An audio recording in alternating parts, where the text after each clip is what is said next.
Welcome everyone, my name is Brendan Snyder. Thank you for joining me. This is Top 5 Albums by Supergroups in 1991.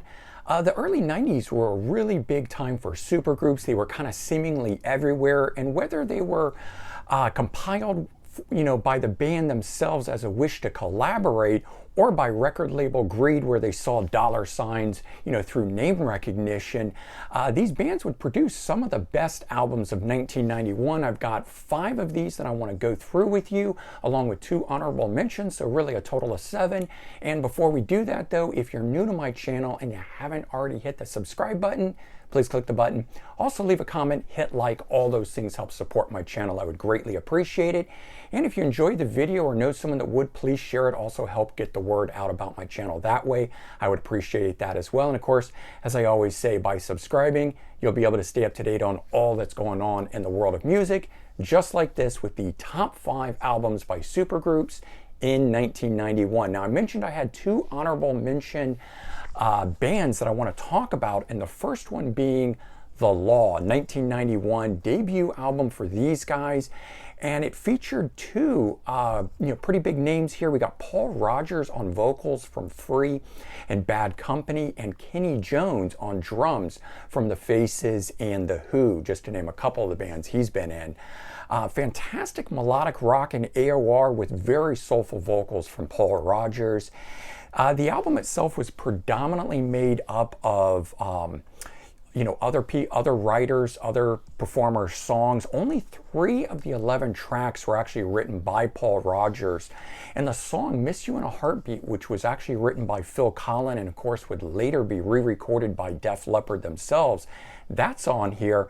And while I do like the other writers that are on here, in my opinion, the 3 that are written by Paul Rodgers are the best. And the other album I wanted to mention was RTZ, Return to Zero, their debut studio album. And this one featured 2 members of Boston, Barry Goudreau on guitars, of course also solo, and Orion the Hunter, and Brad Delp on vocals. And, besides Boston, these 2 guys also collaborated on Barry's, debut solo album from 1980. And while not quite the sound of Boston, was quite a close representation, filling the void, without having had a new Boston album since 1986. And it's got the big soaring vocals, layered production, and catchy songs. Those are still there. They did release 2 singles and videos, Face the Music, a song that I really like, and then Until the Love Comes Back Around was another single and video that did pretty well from them.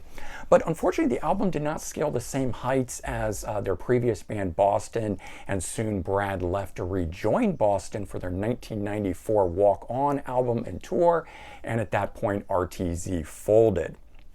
All right, so here are the top 5 now that I want to run through, starting in at number 5, Contraband, their 1991 debut studio album and so far only album, which featured Richard Black on vocals coming from Shark Island, and you can see his album there in the background. Michael Shankar on guitar from MSG, and of course UFO. Tracy Guns on guitars from LA Guns. Cher Peterson is on bass from Vixen, and Bobby Blotzer on drums from Rat. So this one here, in the truest sense of the word, a supergroup with all 5 of the members that were part of this. The album was mostly of cover songs and outside writers.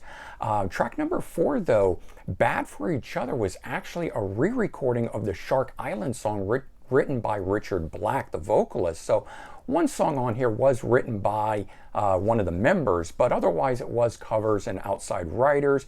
They do a fantastic version though of Mott the Hoople classic, All the Way from Memphis, which was a pretty big radio hit for them.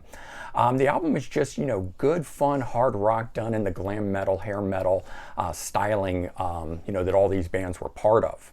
Okay, coming in at number 4, Shadow King and their debut studio album, and again so far only one, featured Lou Gramm on vocals coming from Foreigner, and of course way back in 75-76, Black Sheep, the band he started out in.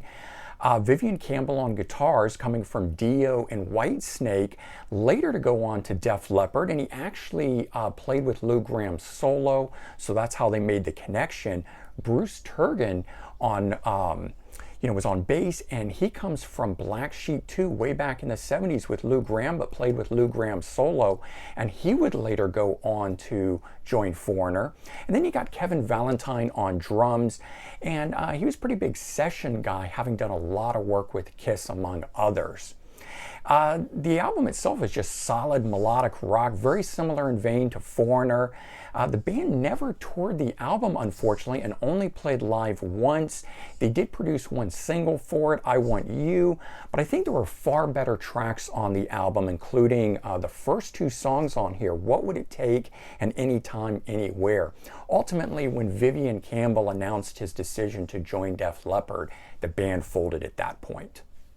Coming in at number 3, we've got The Storm and their debut studio album. Now, this band did make a second album, a follow-up album, Eye of the Storm, and I'll talk about that one in a little bit. But this band featured 3 members of Journey, Greg Raleigh on keyboards and vocals, of course also coming from Santana, Ross Valerie on bass, having played with Steve Miller Band and his own band View, spelled V-U, Steve Smith on drums. Then we've got Kevin Chalfant on vocals, coming from 707 and also Ross Valerie's band View. And Josh Ramos on guitars. And the interesting thing with him was he actually replaced Neil Schon in the band Hardline. So, he's coming from another band and another kind of Journey connection there with that. Fantastic melodic AOR, style music. They did have a number 26 Billboard Hot 100 hit with their ballad, I've Got a Lot to Learn About Love. But unfortunately, the album itself didn't translate into sales, and it only peaked at number 133 on the Billboard 200 album chart. And as I mentioned, they did eventually make a second album, this one here, Eye of the Storm, recorded in 1993, but shelved and not released until 1995, unfortunately. But at least we do get 2 albums by that great band. Coming in at number 2, and this one here could have easily been number 1, but ultimately number 2, Bad English, and their second album, Backlash, 1991, of course, featured John Waite on vocals, coming from the Babies, and of course his great solo work, Neil Schon on guitars from Santana, Journey, Hardline. We got Jonathan Cain on keyboards, also from the Babies and Journey. Ricky Phillips on bass, coming from the Babies and going on eventually to join Styx. So at this point, we got 3 former members of the Babies in this lineup. And then on drums, we have Dean Castronovo coming from Hardline, and of course going on to join Journey in the future. So a lot of great members coming from fantastic groups, but also going on to even bigger groups following this. And just great melodic hard rock in the vein of John Waite's solo and harder edge style Journey songs. So one of the things that I always liked about Bad English was it did the more rock approach to what Journey does. Unfortunately, Backlash didn't scale the heights either of its platinum-selling debut album.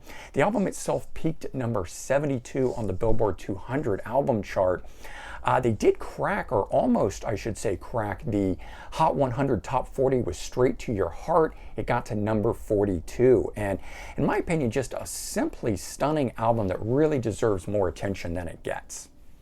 Okay, coming in at number 1, we've got Mr. Big, Lean Into It.